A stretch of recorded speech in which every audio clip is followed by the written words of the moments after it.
തിരുവിതാംകൂറിലെ ബ്രിട്ടീഷ് ഭരണത്തെയും രാജഭരണകാലത്തെ ദിവാൻ ഭരണത്തെയും എതിർത്തിരുന്ന പത്രപ്രവർത്തകനായിരുന്നു കെ രാമകൃഷ്ണപിള്ള. സ്വദേശാഭിമാനി രാമകൃഷ്ണപിള്ള എന്ന കെ രാമകൃഷ്ണപിള്ള ഓർമ്മയായിട്ട് ഇന്നേക്ക് 108 വർഷം. 1916 മാർച്ച് 28-നാണ് അദ്ദേഹം അന്തരിക്കുന്നത്. പത്രപ്രവർത്തകൻ, നിരൂപകൻ, ഗദ്യകാരൻ തുടങ്ങി നിരവധി മേഖലകളിൽ തന്റേതായ വ്യക്തിമുദ്ര പതിപ്പിച്ച സ്വാതന്ത്ര്യ സമര സേനാനിയാണ് സ്വദേശാഭിമാനി രാമകൃഷ്ണപിള്ള.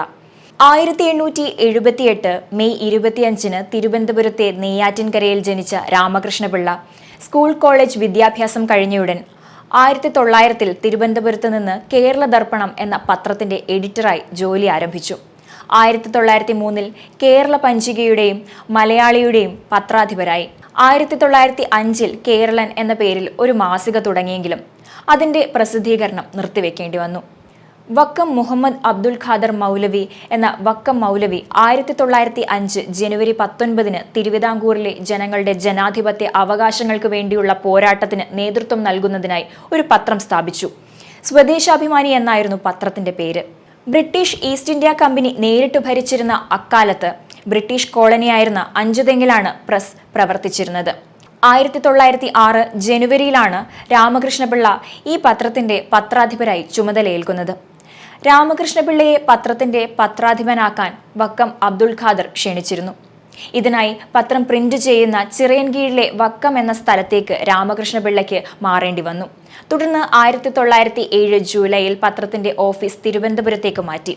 ഓഫീസ് മാറിയതോടെ രാമകൃഷ്ണപിള്ളയ്ക്കും കുടുംബത്തിനും തിരുവനന്തപുരത്തേക്ക് മാറേണ്ടി വന്നു. വക്കം മൗലവി അപ്പോഴും ഉടമസ്ഥനായിരുന്നുവെങ്കിലും രാമകൃഷ്ണന് പത്രത്തിന്റെ നടത്തിപ്പിൽ പൂർണ്ണ സ്വാതന്ത്ര്യമുണ്ടായിരുന്നു. ഇരുവരും തമ്മിൽ നിയമപരമായോ സാമ്പത്തികമോ ആയ കരാറുകളൊന്നും തന്നെ ഉണ്ടായിരുന്നില്ലെങ്കിലും പ്രസ് സ്ഥാപിക്കുന്നതിനുള്ള എല്ലാ സാമ്പത്തിക സഹായവും മൗലവി രാമകൃഷ്ണപിള്ളയ്ക്ക് നൽകി പോരുന്നു.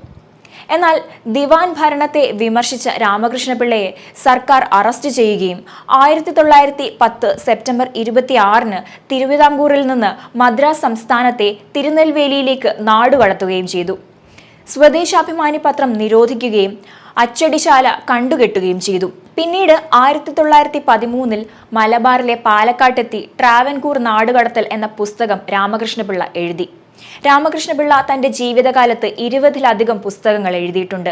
വൃത്താന്ത പത്രപ്രവർത്തനം, എന്റെ നാടുകടത്തൽ, പത്രധർമ്മം, മണ്ണിന്റെ കണ്ണത്ത്, ക്രിസ്റ്റഫർ കൊളംബസ് എന്നിവയാണ് അദ്ദേഹത്തിന്റെ ശ്രദ്ധേയമായ പുസ്തകങ്ങൾ.